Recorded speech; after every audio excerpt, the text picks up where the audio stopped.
به أجمعين أما بعد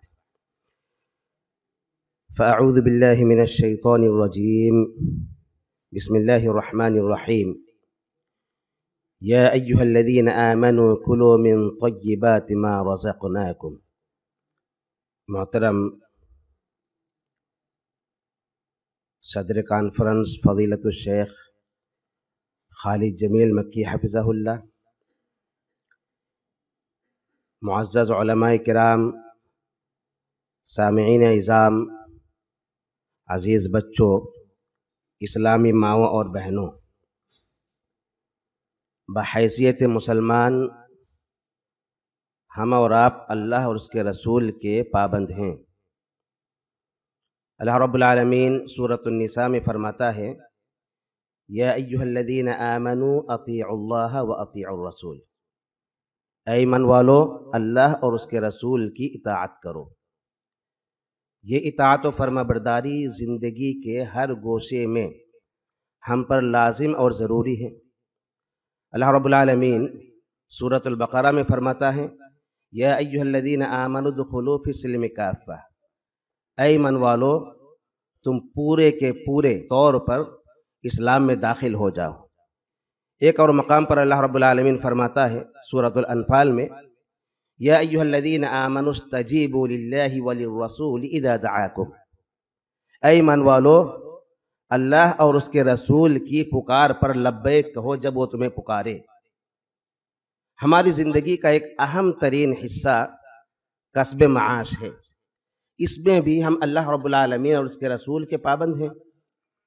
اللہ رب العالمین نے قرآن میں فرمایا ایمان والوں کو مخاطب کرتے ہوئے یا ایھا الذین آمنوا کلوا من طیبات ما رزقناکم، اے ایمان والو تمہیں جو ہم نے پاکیزہ روزی عطا کی ہے اس میں سے کھاؤ۔ یہ اس قدر حساس مسئلہ ہے کہ رزق کسب معاش کو اور روزی کی تلاش کو عمل صالح کے ساتھ جوڑ دیا گیا ہے۔ اللہ رب العالمین نے انبیاء علیہم الصلاۃ کو مخاطب کرتے ہوئے فرمایا یا ایھا الرسل کلوا من الطیبات واعملوا صالحا، اے رسولو پاکیزہ روزی کھاؤ اور نیک عمل کرو۔ تقریباً اسی مفہوم کی ایک اور آیت ہے جس کے اندر اللہ رب العالمین نے کسب حلال کو واضح انداز میں ذکر کیا ہے۔ اللہ رب العالمین نے تمام بنی نوع انسان کو مخاطب کرتے ہوئے فرمایا یا ایھا الناس کلوا مما فی الارض حلالا طیبا ولا تتبعوا خطوات الشیطان، اے لوگو زمین میں جو حلال اور پاکیزہ روزی ہے وہ کھاؤ اور شیطان کے نقش قدم پر نہ چالو۔ آج کے اس اجلاس میں مجھے جس موضوع پر بولنے کا مکلف بنایا گیا ہے وہ موضوع ہے on line business, drop shipping اور ایفیلیٹ مارکیٹنگ، شرعی حکم کیا ہے۔ تو سب سے پہلے ہم یہ جو تین چیزیں ہیں اس کو سمجھنے کی کوشش کریں گے اور اس کے متعلق شریعت کا حکم کیا ہے، یہ حلال ہے کہ حرام ہے یا کنڈیشن کیا ہے، اس کو جاننے کی کوشش کریں گے انشاءاللہ۔ تو سب سے پہلے تو یہ ہے کہ آن لائن بزنس کیا ہوتا ہے۔ آن لائن کاروبار وہ کاروبار جو الیکٹرانک ذریعے سے انجام پاتا ہے، دوسرے الفاظ میں انٹرنیٹ کے ذریعے سے جو بھی کاروبار انجام پاتا ہے یا اس میں سے زیادہ تر حصہ انجام پاتا ہے اس کو آن لائن بزنس کہا جاتا ہے۔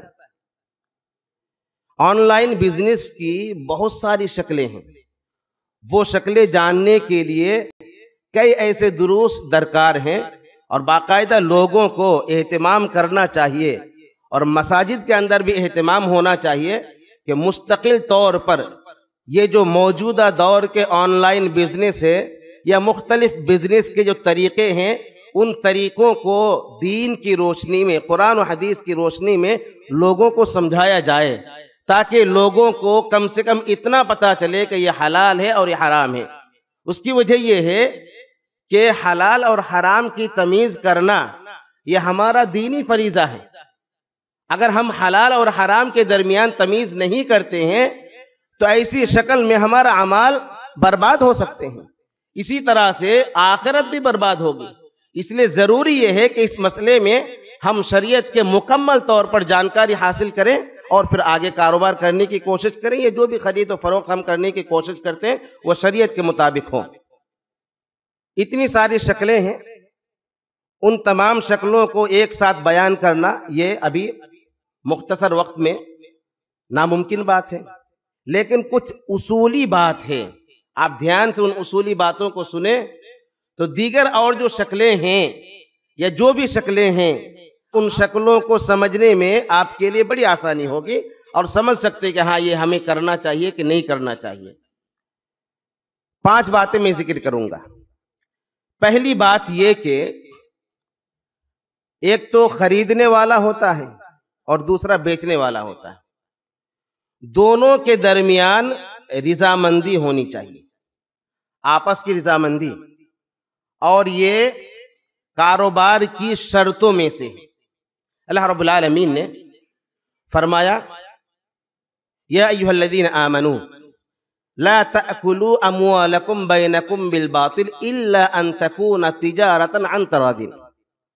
اے ایمان والو، تم آپس میں ایک دوسرے کے مال کو باطل طریقے سے نہ کھاؤ، الا یہ کہ وہ تجارت کی شکل میں ہو، آپس کی رضامندی سے.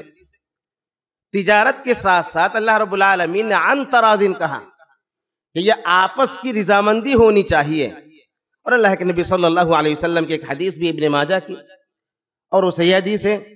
آپ صلی اللہ علیہ وسلم فرماتے ہیں انما البیع عن تراض، کہ خرید و فروخت یہ رضامندی سے ہی ہوتا ہے. یہ رضامندی والی بات کیوں آ رہی ہے؟ اگر کسی کو بیچنے پر مجبور کیا جائے یا پھر زبردستی اس کو بیچنے پر یا اس کو خریدنے پر مجبور کیا جائے تو پھر ایسی شکل میں وہ خرید و فروخت واقعی نہیں ہوگا، مانا ہی نہیں جائے گا. تو اس وجہ سے یہ رضامندی کی بات کہی جاتی ہے. تو پہلی چیز یہ کہ بیچنے والے اور خریدنے والے کے درمیان رضامندی ہونی چاہیے. دوسری بات، جو سامان بیچا جا رہا ہو بیچنے والے کی ملکیت میں موجود ہو. یہ بھی تجارت کی شرطوں میں سے ہے. سامان موجود ہو، باقاعدہ اس کی ملکیت میں ہو. آن لائن میں ہوتا کیا ہے، بہت ساری شکلیں ہیں کہ کوئی بائے، بیچنے والا یا بائر ہے، وہ بیٹھا ہوا ہے، اس کے پاس سامان نہیں ہے. سامان اسٹور والے کے پاس ہے، کمپنی کے پاس ہے، دکانوں پر سامان رکھا ہوا ہے. یہ بیچنے والے سے بیع و شراء، خرید و فروخت کا عقد کر لیتا ہے، ڈیل کر لیتا ہے.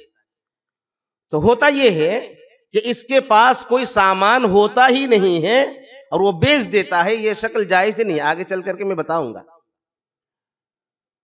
تو ضرورت اس بات کی ہے کہ جو سامان آپ بیچ رہے ہوں وہ سامان آپ کے پاس موجود ہو. اللہ کے نبی صلی اللہ علیہ وسلم نے ایک حدیث میں فرمایا، جامع ترمذی کی حدیث ہے، لا تبع ما لیس عندک. جو سامان تمہارے پاس نہ ہو اس کو تم نہ بیچو.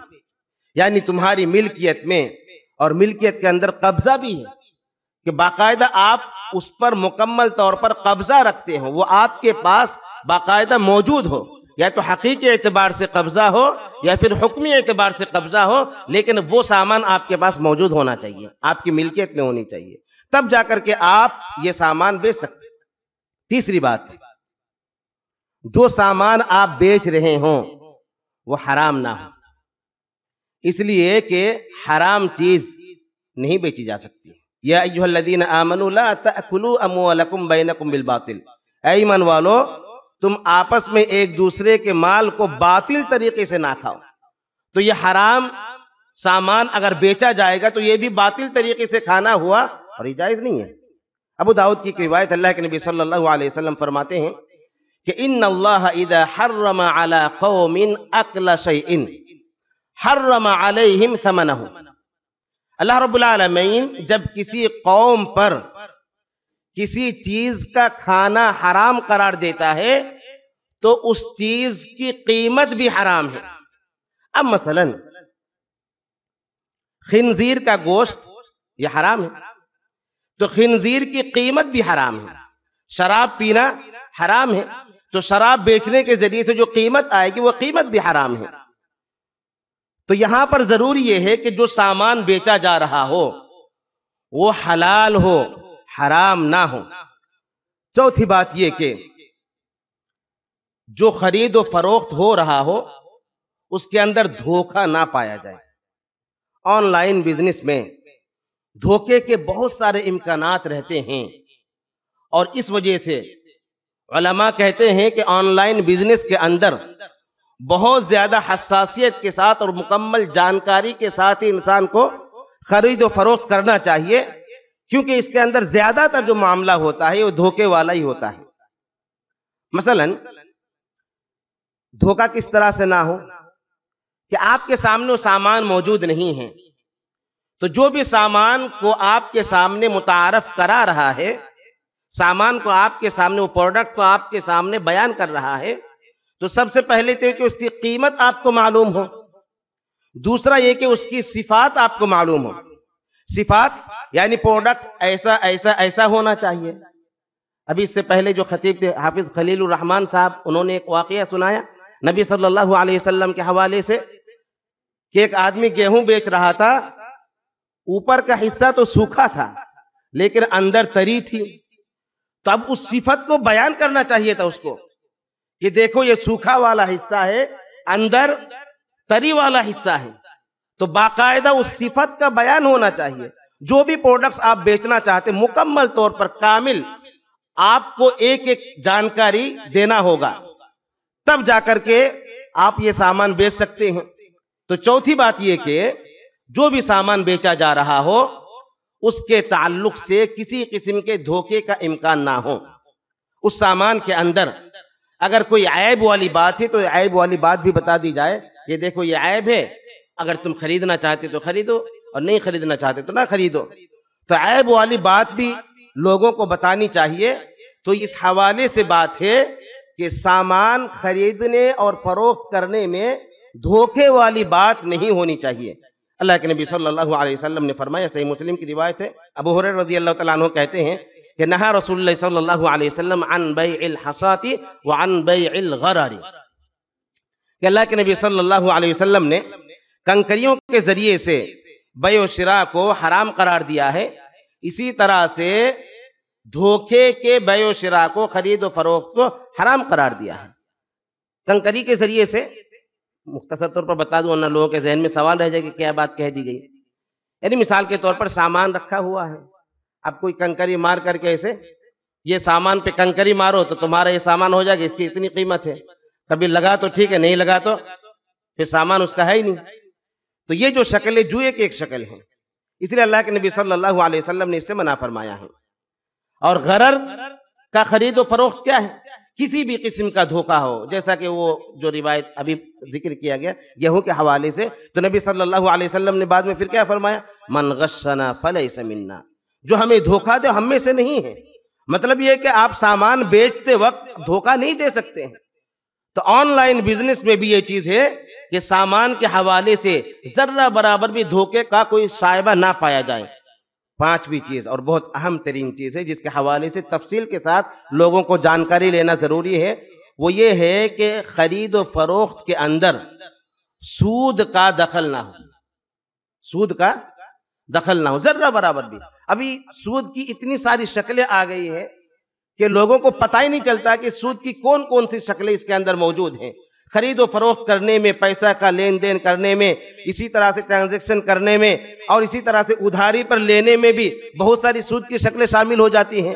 اس لیے یہ بات ذہن میں رکھنا ضروری ہے کہ جو بھی خرید و فروخت کا معاملہ ہوتا ہے سود سے مکمل طور پر وہ پاک ہو۔ یہ 5 بنیادی باتیں آپ یاد رکھیں۔ موجودہ زمانے میں بہت ساری کمپنیاں ہیں جو آن لائن بزنس کرتی ہیں اور اس کی مختلف شکلیں ہیں۔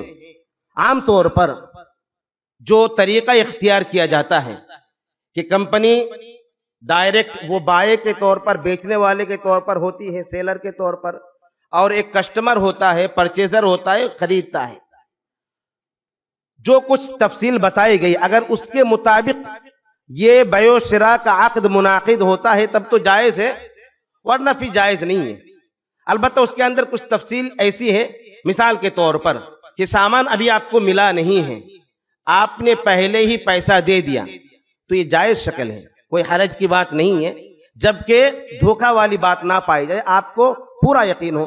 تو ایسی کئی ساری کمپنیاں ہیں جو بہت معروف اور مشہور ہیں، اور جس کے بارے میں لوگوں کو باقاعدہ ٹرسٹ ہے کہ اس کمپنی سے یہ سامان خریدا جائے تو یقینی طور پر وہ سامان آتا ہی ہے، پہلے آپ قیمت طے کر دیتے یا آپ پے کر دیتے تو بھی آپ کا سامان آ جاتا ہے۔ اور کمپنی کے اندر یہ شکل بھی رکھی جاتی ہے کہ سامان آپ کے پاس باقاعدہ آ جائے اور ہاتھوں ہاتھ پھر آپ پیسہ دے کر کے وہ سامان لے لیں، تو یہ تو اور بھی بہت اچھی شکل ہے، اس کے اندر دھوکے والی کوئی بات ہی نہیں ہوتی ہے کہ جو سامان اس کیفیت کے ساتھ، جس کیفیت کے ساتھ آپ کو مطلوب ہے، آپ کے پاس پہنچا ہے تو آپ پیسہ دے کر کے وہ سامان لے لیں، ورنہ واپس کرنے کا آپ کے اختیار بھی ہو تو پھر ایسی صورت میں یہ جائز شکل ہوگی۔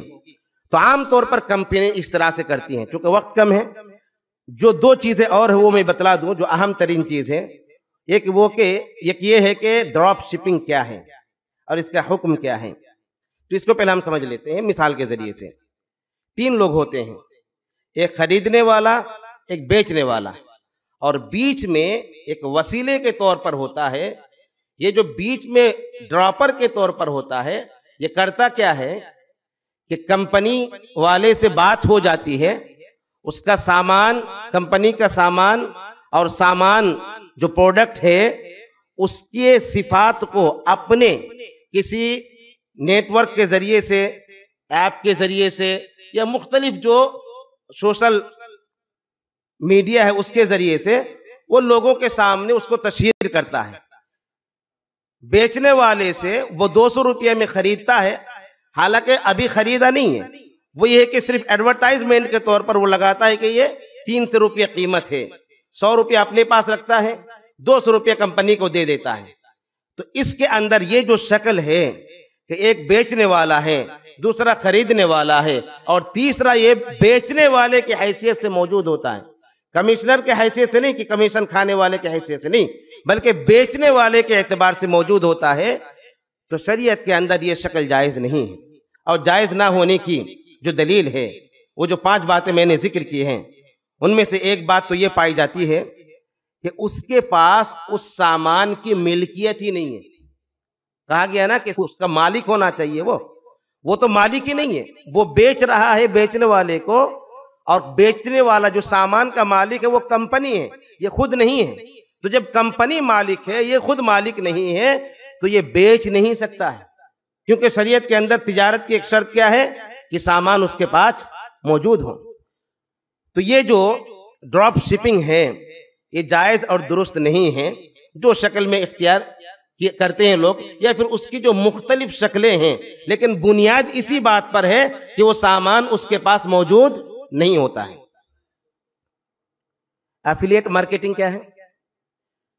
ایفیلیٹ مارکیٹنگ تقریباً ایسے ہی ہے، اس میں بھی 3 لوگ ہوتے ہیں، لیکن یہ جو تیسرا وسیلے کے طور پر ہوتا ہے، یہ اصل میں کرتا کیا ہے کہ یہ بائر کے طور پر نہیں رہتا ہے، یہ کمیشن کے طور پر کمپنی کے سامان کو پروموٹ کرتا ہے، اور جو بھی اس کے جانکار ہیں سوشل میڈیا کے ذریعے سے ان لوگوں تک وہ سامان کی ایڈورٹائزمنٹ کرتا ہے، اور اس کے بعد پھر لوگ جب خریدتے ہیں تو یہ باقاعدہ کمپنی سے سامان لے کر کے بیچنے والے تک پہنچا دیتا ہے، اور کمپنی سے اس کی ڈیل ہوئی رہتی ہے کہ میں اگر آپ کا 1000 روپے کا سامان بیچ دوں تو مجھے اتنا % کمیشن ملنا چاہیے، تو اب اس کو کمیشن ملتا ہے۔ تو یہ جو کمیشن ملتا ہے اب شرعی اعتبار سے جائز ہے کہ نہیں ہے؟ تو شریعت کے اندر اس طرح سے کمیشن لینا بالکل جائز اور درست ہے، شرط یہ کہ بائر کے طور پر اپنے آپ کو متعارف نہ کرائے، بلکہ وہ کمیشن لینے والے کے اعتبار سے لوگوں کو متعارف کرائے کہ میں کمیشن لینے والا بائر نہیں ہوں۔ اس لیے جب وہ سامان کو کمپنی سے لے کر کے اس کے پاس پہنچاتا ہے یا بیچتا ہے تو وہ ایک کمیشن کھانے والے کے اعتبار سے ہوتا ہے، بیچنے والے کے اعتبار سے نہیں ہوتا ہے۔ اور شریعت کے اندر چونکہ یہ شکل جائز ہے، اس وجہ سے اگر آن لائن کے تھرو یہ چیز کی جا رہی ہے تو یہ بالکل جائز اور درست ہے۔ یہ مختصر طور پر آپ کو بتا دیا گیا مختصر وقت کے اندر۔ وقت چونکہ ختم ہو چکا ہے، اللہ رب العالمین سے دعا کی جاتی ہے کہ اللہ رب العالمین ہمیں حلال روزی اختیار کرنے کی توفیق عطا فرمائے۔ اور یہ اہم ترین مسئلہ میں بتا دوں، یہ جو ہمارا دین ہے، دین ہر چیز کو شامل ہے۔ ہم دین کے مطابق اپنی زندگی کو گزاریں، تبھی جا کر کے دنیا کے اندر اور آخرت کے اندر ہمیں کامیابی ملے گی۔ ورنہ یہ ہے کہ صرف نماز پڑھ لینے کو، مسجد کو، مدرسے کو، قرآن پڑھنے کو دین سمجھ لے اور دنیا میں جائے تو اپنے مرضی کے مطابق چلے، تو یقینی طور پر یہ ہمارے لیے خسارہ ہے۔ اللہ رب العالمین ہماری حفاظت فرمائے حرام کمائی سے، کسب حرام سے۔ اسی طرح سے اللہ رب العالمین ہمارے یہاں پر حاضری کو قبول فرمائے، ہمارے یہاں پر بیٹھنے کو نفع بخش بنائے۔ آمین۔ وآخر دعوانا الحمدللہ۔